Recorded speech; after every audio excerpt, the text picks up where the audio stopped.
नमस्कार, आप देख रहे हैं स्वराज एक्सप्रेस का खास कार्यक्रम बिग डिबेट। बिग डिबेट में आपका स्वागत है। मैं हूं आपके साथ विजेंद्र।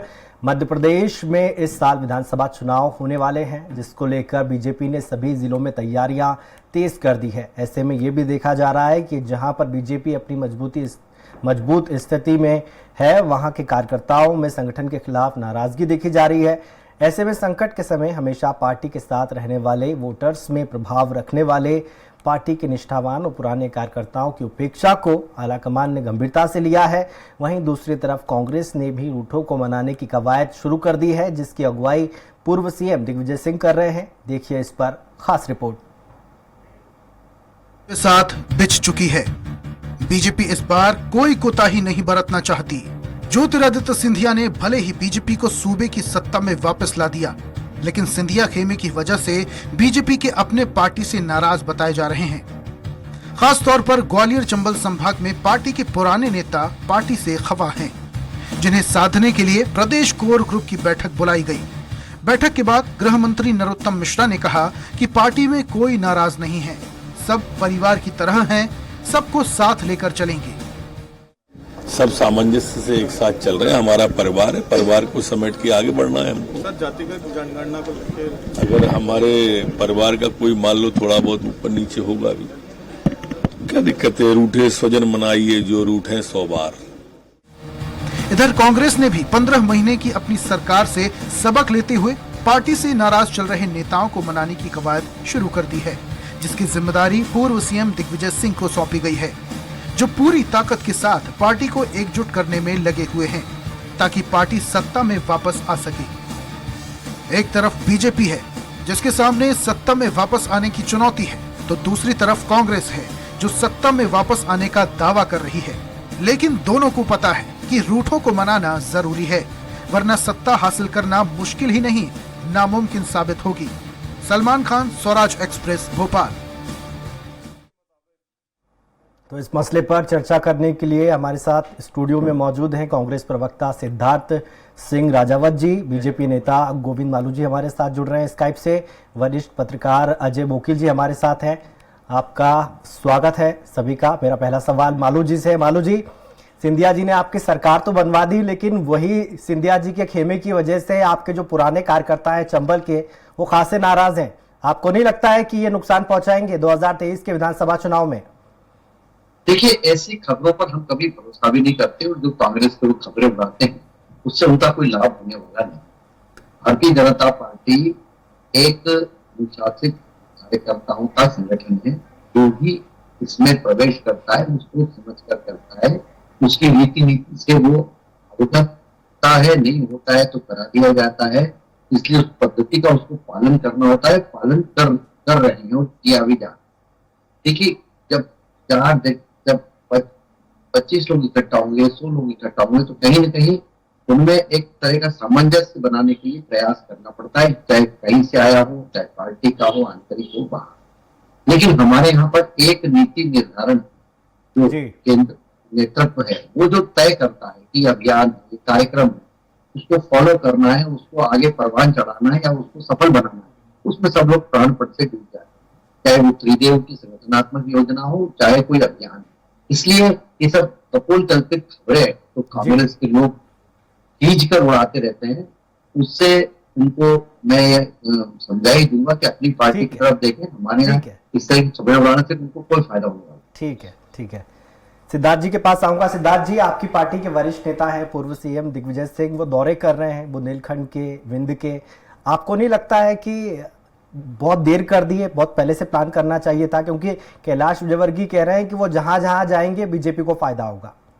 देखिए विजयन जी, शायद भारतीय जनता पार्टी भी थोड़ा सा आजकल उनका मानसिक संतुलन उनके नेताओं का थोड़ा सा ठीक नहीं दिख रहा है। बोल तो आप देख ही रहे हैं किस प्रकार के बोल रहे हैं, और उनकी याददाश्त भी कमजोर होती चली जा रही है। मैं बता दूं, विगत 1.5 साल से घर चलो घर घर चलो, जन जागरण अभियान, भारत जोड़ो यात्रा, फिर हाथ से हाथ जोड़ो यात्रा, 4 यात्राएं कांग्रेस निकाल चुकी है जी, और कार्यकर्ताओं के बीच में निकाल चुकी है। आप देखिए, ये बड़ा मतलब बहुत संघर्षमय समय था कांग्रेस के लिए। जब आप 17 साल तक 15 साल तक सत्ता में नहीं है, उसके बाद जब जनता ने आपको मैंडेट दिया और हम चुनकर जब आए और आपने भी देखा किस प्रकार से 35-35 करोड़ में विधायक खरीद के और सरकार गिरा दी गई। माननीय कमलनाथ जी की पीठ में छुरा घोंप दिया गया जी। उसके तत्पश्चात फिर माननीय कमलनाथ जी ने बीड़ा उठाया था कि मैं एक बार फिर पुनः कांग्रेस को खड़ा करूंगा। आप देखिए 57 साल बाद हम कांग्रेस जीते, ग्वालियर जीते, ये एक बहुत बड़ी उपलब्धि थी। 18 साल बाद हम मुरैना जीते, 28 साल बाद हम जबलपुर जीते। और भारतीय जनता पार्टी बात कर रही है कि कार्यकर्ता काम नहीं कर रहे। अरे भाई, कार्यकर्ता आपके काम नहीं कर रहे। जो दीमक हमें चाट रही थी, सिंधिया रूपी दीमक, जिसको खुद मंच पे 18 के चुनाव में हमारे प्रदेश के मुख्यमंत्री ने ग्वालियर के मंच से बोला था। फोटो लगा के आपने चुनाव जीता। सुनिए, मैं आपके बीच में वचन पत्र पे तो उनके फोटो लगा के आप दीमक बता रहे सुनिए। हैं। देखिए मालू जी, आप लोगों की सबसे बड़ी सालों तक बेचैनी यही है कि आप बीच में बोलते हैं, टांग के घूमे। अरे भाई मेरे, आप विजेंद्र बात ही ऐसी कर रहे हैं तो जवाब तो देना पड़ेगा। मालू जी, आऊंगा आपके पास में। सिद्धार्थ जी कंप्लीट कीजिए। तो जो दीमक कांग्रेस को चाट रही थी, वो दीमक रूपी सिंधिया जी अब भाजपा में चले गए हैं जी। तो जो काम वो कांग्रेस में रह के कर रहे थे, गुट कांग्रेस में दिख रहे थे, आज कोई भी गुट नहीं दिख रहा। आज माननीय कमलनाथ जी के नेतृत्व में एक छाते के नीचे सारे नेता हैं, बड़े बड़े दिग्गज। चंबल माननीय दिग्विजय सिंह जी संभाल रहे हैं, फूल सिंह जी संभाल रहे हैं, बिंद हमारे अजय सिंह राहुल भैया संभाल रहे हैं, मालवा हमारे अरुण यादव जी, सज्जन वर्मा जी। तो आज एक टीम के रूप में कांग्रेस काम कर रही है और माननीय दिग्विजय सिंह जी और माननीय कमलनाथ जी के नेतृत्व में काम कर रही है। आज भारतीय जनता पार्टी बिखरी हुई है। नाराज भाजपा, महाराज भाजपा, शिवराज भाजपा, बीमार भाजपा। बीमार भाजपा भी बता दूं, नरेंद्र सिंह तोमर, जयवंत सिंह पवैया। आऊंगा आपके पास में, ओपनिंग रिमार्क में जाना चाहूंगा अजय जी के पास। अजय जी, आपको नहीं लगता है कि बीजेपी में जो हो रहा है, सिंधिया खेमा आया, फिर वहां चंबल के नेताओं को जो तरजीह नहीं दी गई, बिंदी से कोई मंत्री नहीं बनाया गया, नारायण त्रिपाठी ने बोला वो खुद की पार्टी बनाएंगे, तो साफ साफ दिख रहा है कि अंतरकला तो है पार्टी में। देखिए, सत्तारूढ़ दल कोई होता तो अंतर्कलह तो होती है। कांग्रेस सत्ता में थी तभी अंतर्कलह होती थी, क्योंकि सबको संतुष्ट किया नहीं जा सकता, व्यावहारिक रूप से संभव नहीं है वो। लेकिन यहाँ मुद्दे की बात यह है कि राजनीतिक दल कार्यकर्ताओं को या नाराजों को मनाने का काम तभी करते हैं जब चुनाव आते हैं जी। जब तक सत्ता में रहते हैं तब तक इस चीज को इग्नोर करते हैं या इसको बहुत ज्यादा तवज्जो नहीं देते, या बहुत किसी व्यक्ति विशेष को एक आध बार साध लिया तो साध लिया। सबसे बड़ी दिक्कत यहीं पर आती है। अगर ये सत्ता में रहते हुए अगर ये सब होता तो शायद ये नौबत ही नहीं आती कि कार्यकर्ताओं को मनाना पड़े या जो उठे नेताओं को जो है उनके घर घर जाना पड़े। ये भारतीय राजनीति की विडंबना है ये, और केवल किसी एक दल में नहीं है, सभी दलों के अंदर है। हम कर्नाटक में भी देख रहे हैं, हम राजस्थान में भी देख रहे हैं, लोग पार्टी छोड़ के बीजेपी से जा रहे हैं। तो और चुनाव में देखो, राजनेता जो है वो सत्ता चाहता है, वो तो किसी भी रूप में मिले, इस दल में मिले, उस दल में मिले, टिकट चाहता है, इस दल में मिले चाहे उस दल में मिले, उसके लिए कुछ भी करने को तैयार हैं। सिद्धांतों की राजनीति तो पुराने जमाने की बात हो गई, गिने चुने लोग हैं जो टिके हुए हैं। वो कुल मिला के सत्ता कहाँ, किस तरीके से, किस माध्यम से मिलेगी, उसके लिए लोग तैयार हैं। ठीक है। मालू जी, आपकी पार्टी हारी है चुनाव हिमाचल प्रदेश में बागियों की वजह से। आपको नहीं लगता है कि अगर आपने नहीं मनाया तो जो हश्र पार्टी का आपका हिमाचल में हुआ है वो मध्य प्रदेश में भी हो सकता है?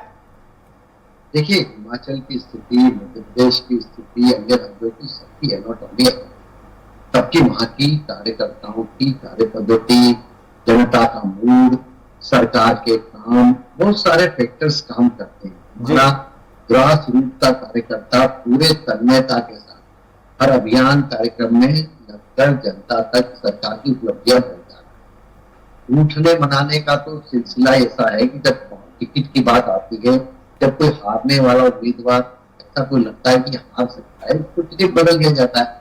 पार्टी जीतने के लिए चुनाव, हारने के लिए तो कोई दाव नहीं लगाता है। तो आप भी समझते, हम भी समझते, सब राजनीतिक दल समझते। इसलिए फिर जिसका हम टिकट काटेंगे, ऐसा कभी होता नहीं कि हम उसकी परफॉर्मेंस को देखकर उसके टिकट का फैसला हमारी चुनाव समिति करेगी। लेकिन अगर कोई जाता है, पर मालू जी, हिमाचल में भी तो टिकट काटा था, तो फिर वो बागी खड़े हो गए, पार्टी का खेल खराब कर दिया। बागी, देखिए मध्य प्रदेश में बागियों का कोई भविष्य नहीं। पहले भी हमने चुनाव देखे, कई सारे चुनाव देखे, दूसरी पार्टियां भी बनी, हमने कई बागी इधर उधर आके देखे। बागियों का कोई भविष्य नहीं होता, निर्दलियों का कोई भविष्य नहीं होता। कितने वोट ले जाएंगे, उनकी क्या स्थिति रहेगी, हम सब वोट होती तो पार्टी टिकट देती, उनकी वहां रसूख होता है, स्थिति अच्छी होती, जनाभिमुख राजनीति करते या जनता के साथ उनका अच्छा रेपो होता तो पार्टी टिकट के लिए मना थोड़ी करती, उसको तो जीतने वाला उम्मीदवार थे जी। हमारे यहाँ कोई ऐसा गुटी कि तुम्हारे 40 टिकट, उनके 25 टिकट, ऐसी बंदरबाट हमारे यहाँ नहीं होती जैसी कांग्रेस में। ठीक, कांग्रेस में ये सब शब्द चलते हैं।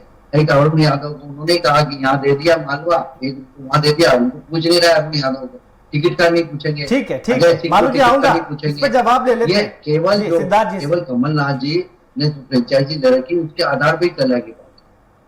ठीक है सिद्धार्थ जी, एक मसला अभी बहुत चल रहा है कि जिसके पास ज्यादा पैसे हैं, संसाधन है, तो वही मुख्यमंत्री का कैंडिडेट होगा। नाम नहीं लिया है, लेकिन विवेक तनखा ने कहा कि स्वाभाविक तौर पर कमलनाथ जी ही बनेंगे उम्मीदवार, क्योंकि उनके पास हेलीकॉप्टर है, जेट प्लेन है, पैसे हैं, शोहरत है, सब कुछ उनके पास है। तो ये गलत मैसेज नहीं जा रहा? राजनीति तो सेवा के लिए होती है। नहीं, अवश्य आप विजयन जी, आपने ये जो बोला है, मेरे को इसका संज्ञान नहीं है वैसे तो तनखा जी ने क्या बोला है, पर उसके ऊपर भी मुख्यमंत्री जी ने इस पे तंज कसा था, और उस पे जो पलटवार करके माननीय पूर्व मुख्यमंत्री प्रदेश अध्यक्ष कमलनाथ जी ने बोला, तनखा जी ने बोला था कि नेचुरल कैंडिडेट क्योंकि वही हो सकते हैं, क्योंकि उनके पास ये बातें याद थोड़ी रहती हैं इनको। रिसोर्सेस है। मैं वही बता रहा हूँ जी। तो उस पे माननीय कमलनाथ जी ने भी उसका पलटवार करते हुए जवाब दिया था कि मैं कोई उद्योगपति नहीं हूँ, मेरे पास शिवराज जी है ना, उसके साक्ष्य और सबूत लेकर आ जाएं और जनता के बीच में बैठ जाएं, 2 कुर्सी डाल लें, एक पे मैं बैठूंगा, एक पे वो बैठे, पत्रकारों को बुला लें। तो ये बात तो पटाक्षेप हो गया था, इसका कोई लेना देना नहीं। अब दूसरी बात, जैसा कि मालू जी बोल रहे थे, और अब जिस पे आज जो मुद्दे पे बहस है कि रूटों को मनाना और उनको मना के लेके आना चंबल क्षेत्र में, और भी कई जगह हैं, जैसे अभी आपने देखा कि नारायण त्रिपाठी जी से आते हैं, और अभी उनका 4 दिन पहले एक एक्सीडेंट भी हुआ, उनके किस प्रकार से उनका जो कथा कराने जा रहे थे बागेश्वर धाम जी की, तो उसको कैसे कैंसिल कर दी गई।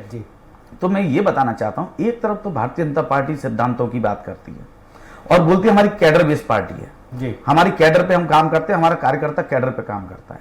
अगर आपकी कैडर बेस्ड पार्टी है तो क्या कारण है कि आज सबसे ज्यादा रुष्ट आपके आरएसएस के कार्यकर्ता चंबल क्षेत्र में घर बैठ गए? उन्होंने निकाय चुनाव में काम किया। फिर आप बीच में बोल रहे हैं, आप बीच में क्यों बोल रहे हैं? मैं आपके बीच में बोला क्या? मैं आपके बीच में बोला क्या? आप पहले सुनिए मालू जी, आप वरिष्ठ हैं, आप वरिष्ठ हैं, पहले सुनिए।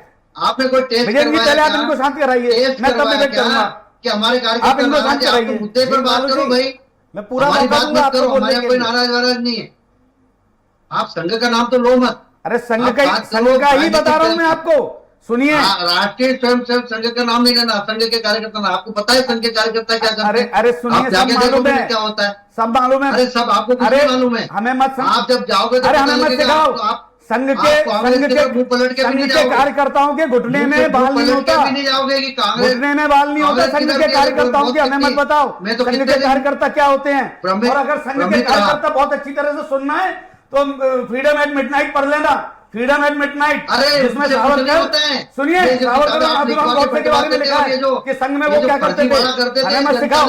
अरे अंग्रेजों के मुखबिर 60 रुपए की पेंशन पे पलने वाले अंग्रेजों के, जवाहरलाल नेहरू के पिताजी ने अंग्रेजों के गुलाम और अंग्रेजों की बनाई हुई संस्था है।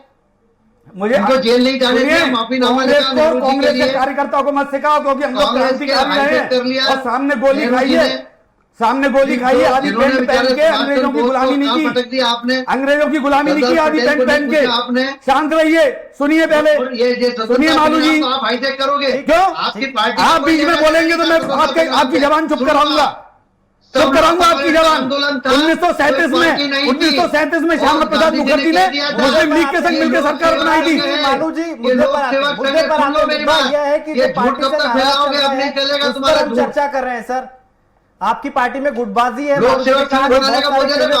कांग्रेस को खत्म करो। कांग्रेस आंदोलन था विजयन जी, आप हाईटेक मैं ये बताना चाहता हूँ, कर रहे हो, लोग देख रहे हैं। मैं ये बताना चाहता हूँ समझ रहे हैं क्या कारण है, क्या कारण है। भारतीय जनता पार्टी बड़ी बड़ी डींगे हाँकती थी, बड़ी बड़ी बातें करती थी कि हमारी कैडर बेस्ड पार्टी है, हमारे पीछे भी बैकअप है और हम 24 आवर्स चुनाव के मोड में रहते हैं, 2 इंजन की सरकार है, बड़ी बड़ी बातें करती थी। तो क्या कारण है कि आज इनको मनाना पड़ रहा है? मैं ये पूछना चाहता हूँ, क्यों मनाने जा रहे हैं कार्यकर्ताओं को जब आपकी कैडर बेस्ड पार्टी है? इसका मतलब है कि आपके कार्यकर्ता कहीं ना कहीं असंतुष्ट हैं और उसमें सिंधिया जी का हस्तक्षेप चल रहा है। इसीलिए कैलाश विजयवर्गीय जी अलग बैठे हैं, नरेंद्र सिंह तोमर अलग बैठे हैं, उधर आपके जयवंत सिंह पवैया दिल्ली चले गए।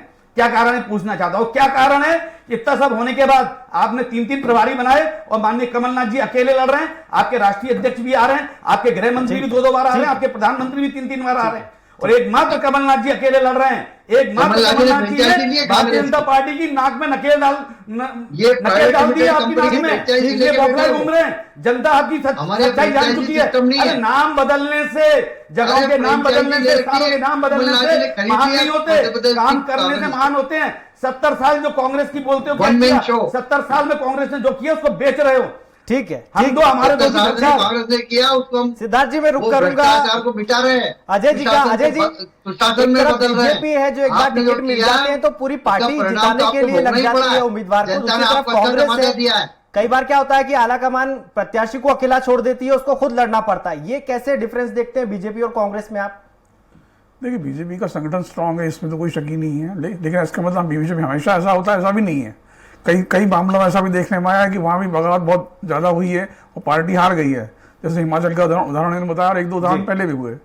तो ऐसा नहीं है, लेकिन फिर भी तुलनात्मक रूप से देखा जाए तो बीजेपी का संगठन ज़्यादा मजबूत है और ज़्यादा ताकत से काम कर सकता है और जोखिम भरे फैसले ले सकता है।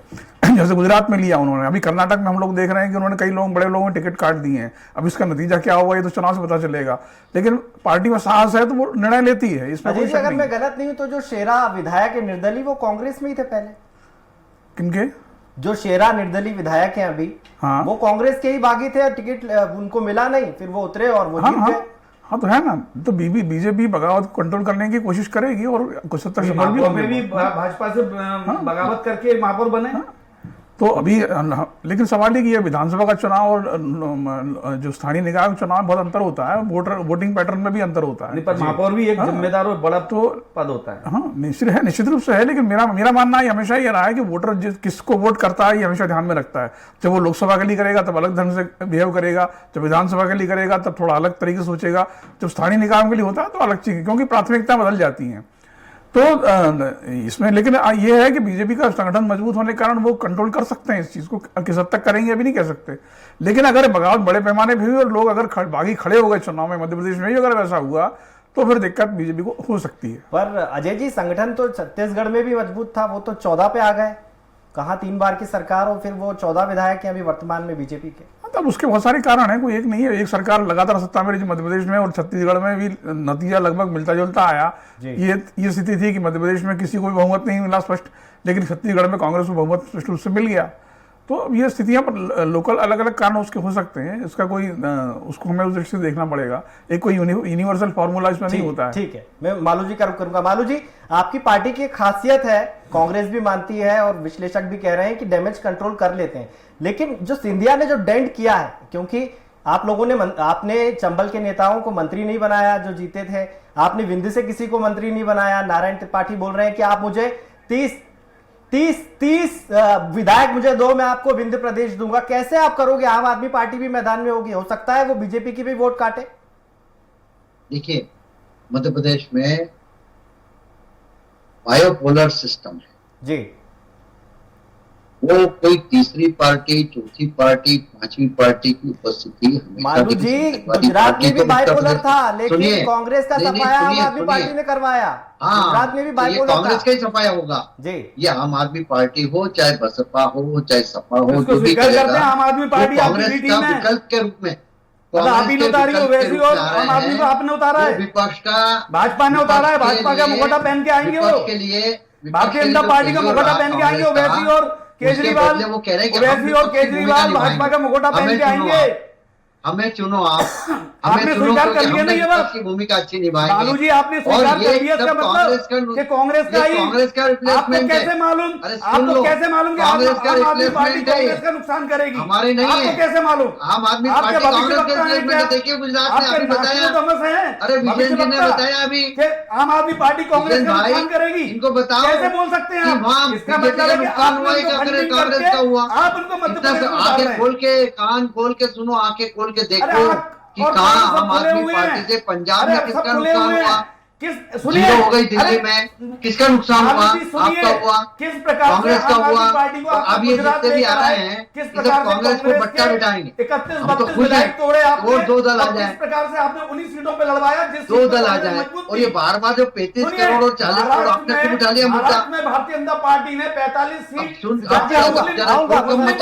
उनको तुम भी लो, मालूम सच्चाई को भी बोल सुनना देना। सीखो। ओवैसी को लड़वाया। अरे सच्चाई वही सुनने का काम मादा बिहार रखो में भाई। किया, वही काम उत्तर प्रदेश बहुत में बुरी किया। हालत है आपके इसका देश मतलब भर ये में। आप स्वीकार कर जो रहे हैं आपके साथ कि जाता है ओवैसी वही डूब और जाता है। केजरीवाल आपकी देन है। अरे मतलब आप आपके- तो चौथे पांचवें सुनिए, नंबर सुनिए, के हुए हो, अरे और मध्य सिद्धार्थ जी, प्रदेश में आपके आगे पास आने वाले आऊंगा समय में भी तीसरे चौथे नंबर पे जाओगे आप। कंप्लीट कीजिए जी। आपका रिप्लेसमेंट होगा जो चौथे नंबर पे आप चलेंगे नहीं। उत्तर प्रदेश में, बिहार में क्या हालत हुई आपकी, वैसी हालत मध्य प्रदेश में होने वाली है रावल का आगे। भी नहीं चला। और अटल जी और क्या आपको आडवाणी जी आप जिरोनी जो कर लोग रहे हैं, थे जब आपके जो दो दल सांसद कबीर थे, हम तो बड़े ऊपर से सौभाग्यशाली हैं कि आपको जनता ने हमको देखते थे, 40-45 आप साल ऊपर से हमको देखते थे आशीर्वाद उनको, दिया है। हुकुम भले मुफ्ते जवाहरलाल टाइप नेहरू के जी रहे धन। हमारे, इंदिरा जी रही अरे है, नेहरू राजीव जी रही, ने उनके जो थे, उनका अपराध काम किया था, है, राजीव जी का ये उसका जो हमें बोझ प्रणाम का मिला। तो हम आपको इस भी बात है ही को नहीं। स्वीकार- सिद्धार्थ जी आऊंगा आपके जो पास। उन्होंने अपराध सुनिए, किए, जी, आऊंगा नेहरू जी आपके ने, पास। उसका खामियाजा कांग्रेस को भुगतना पड़ रहा है। 40-45 साल सत्ता में रहने के बाद नेहरू जी ने, एंटी कम्युनिस्ट राजीव लहर की गांधी जनता के ने, बीच में कि जनता के मनमोहन जनता सिंह ने हमको जो आशीर्वाद जो दिया, अपराध किए सुनिए, हैं ना, हमने जो किया जनता ने ये हमें उसका सोनिया आशीर्वाद गांधी दिया। ने ठीक, आज जो जनता भ्रष्टाचार अलग किया चीज- है, अलग मोड में है, देश अलग चीज झंडा चाहती लेके है। खड़ा अब आपके हम लिए। उस हिसाब से जनता के जाओ बीच तो में सही आ जरा रहे हैं। मैदान और में। आपको बहुत जल्दी नाव कितने बार, बहुत जल्दी आपको 23 के अरे चुनाव में भी, अरे 24 फिर के नाव चुनाव में कितने भी, बार, 24 वो तो के- सामने अगर- आ ही गए। सुनिए, अगर इतनी परिणाम जोरदार देखो होते पुराने। नहीं है तो राहुल अभी गांधी जी को लोकसभा के बर्दाश्त देख लो, क्यों किया? 2019 के क्योंकि OBC उपचुनाव के परिणाम देख लो, फिर समझ में आ OBC जाएगी। की तो कोई बात थी नहीं। ठीक जो है। जितने मोदी भगे, सिद्धार्थ जी आऊंगा सारे आपके पास। व्यस्त थे। भानु जी इतना आऊंगा मैं। जातीय संघर्ष, अजय जी इतना क्या जातीय अजय जी, संघर्ष आप लोग आम करा आदमी सकते पार्टी हैं। तो इसी फिराक में है, जो भी आपने करा नाराज लिया। होगा बड़ा नेता बीजेपी का या कांग्रेस का, उसके सिंबल पे लड़ेगा और उसकी पार्टी की शान बढ़ाएगा। अजय जी वो तो इसी ताक में बैठे हैं। आम आदमी पार्टी इस चुनाव में क्या परफॉर्म करेगी ये तो अभी पता चलेगा इस बार, क्योंकि पहली बार वो सारी सीटों पर चुनाव लड़ने का उन्होंने ऐलान किया है। जी। पिछले चुनाव में उनका वोट परसेंटेज 1% से भी कम था, तो वो किसी स्थिति में नहीं थे किसी को ज़्यादा डैमेज कर सकें। मध्य प्रदेश का जहाँ तक सवाल है तो वो किसी को भी डैमेज कर सकते हैं, चाहे वो बीजेपी को भी कर सकते हैं, कांग्रेस को भी कर सकते जी। हैं, क्योंकि बहुत सारे असंतुष्ट नेता इनको टिकट नहीं मिलेंगे, वो आम आदमी पार्टी का रुख कर सकते हैं।